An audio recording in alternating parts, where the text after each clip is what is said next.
Olá, meus irmãos, a paz do Mestre esteja com todos vocês. Que Deus abençoe mais uma vez aqui numa breve reflexão nessa madrugada, para que possamos crescer em sabedoria diante de Deus. E o versículo de hoje encontra-se no livro do profeta Isaías. Quero ler com vocês o capítulo 1, o versículo 4, que diz assim: Ah, como é pecadora esta nação, sobrecarregada pelo peso da culpa. São um povo perverso, filhos corruptos que rejeitaram o Senhor, desprezaram o Santo de Israel e deram as costas para ele. Glória a Deus, irmãos. Apesar de ser um versículo com bastante conteúdo, com bastante palavras, basicamente ele está falando da mesma coisa do começo ao fim. Da rejeição de Israel, a escolhida de Deus, depois de chegar à terra da promessa, a Deus. Esse versículo ele tipifica, ou ele mostra, simboliza, aponta, faz alusão justamente a uma pessoa, irmão, que talvez conquistou tudo. E saiba que o Senhor existe, saiba que foi por meio da força do Senhor que conquistou, que obteve sucesso, que adentrou a sua promessa e que verdadeiramente virou as costas para o Senhor. Eu creio que um dos piores pecados que nós podemos, todos os seres humanos, e aqui eu me incluo nessa, irmãos, que nós podemos cometer de fato e sem dúvida nenhuma, é a rejeição ao nosso Criador, desprezando o nosso Criador. Isaías ele vai tratar, muitas vezes nós vemos ao longo da sua narrativa, ele tratar Deus como o Santo de Israel. Isso quer dizer que ele era o Senhor dos céus e da terra, e que ele tinha o controle. E nesse versículo, como nós podemos ver, há algumas consequências, como por exemplo o peso da culpa que Israel carregava naquele determinado momento.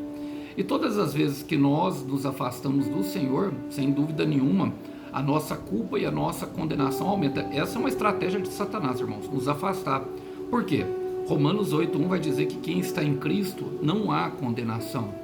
Não há condenação. O diabo não pode acusar um filho de Deus, porque quem justifica é o próprio Deus. Ele pode até cometer alguns deslizes, ter alguma eventual queda, mas todas as vezes que Satanás vai de frente a ele, fala: sim, mas o meu filho está em processo, e por aquele ali eu vou pagar o preço. Ou seja, o Santo de Israel representa aquele que é o Redentor, e os nossos pecados foram pagos por meio do sangue de Jesus.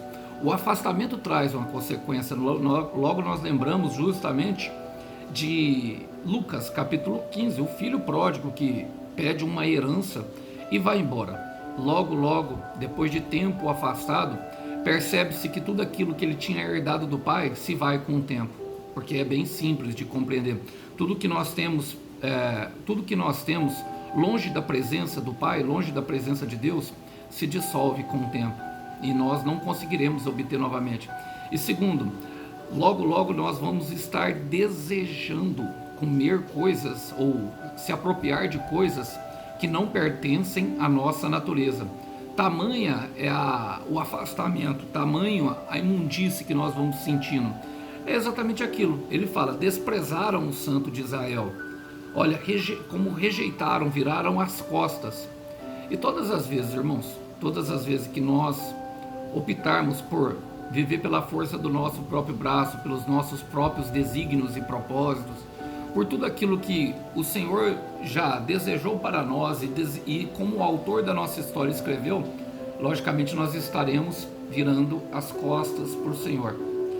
E eu não poderia deixar de citar, para ficar aqui como um aviso, irmãos, eu não sei para quem eu prego, eu não sei para quem essa mensagem vai chegar e em que hora ela vai chegar.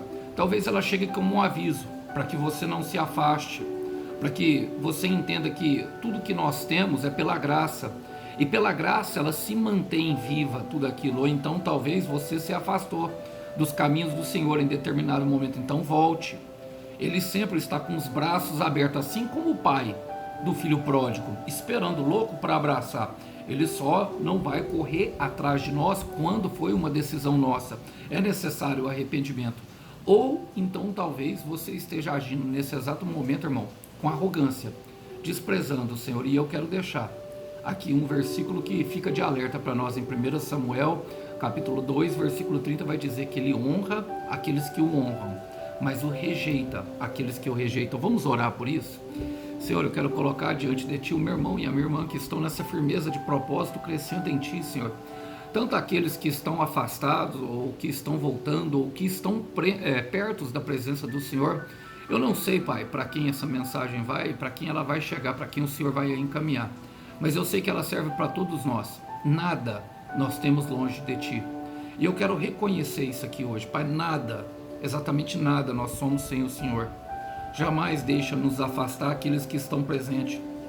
E aqueles que estão longe, Pai, que o Senhor possa provocar o arrependimento. E aqueles que estão voltando, que possam deixar toda a vergonha da volta, todo o orgulho no lugar aonde deveria ter ficado, que é bem lá perto do chiqueiro, bem perto dos porcos, Pai.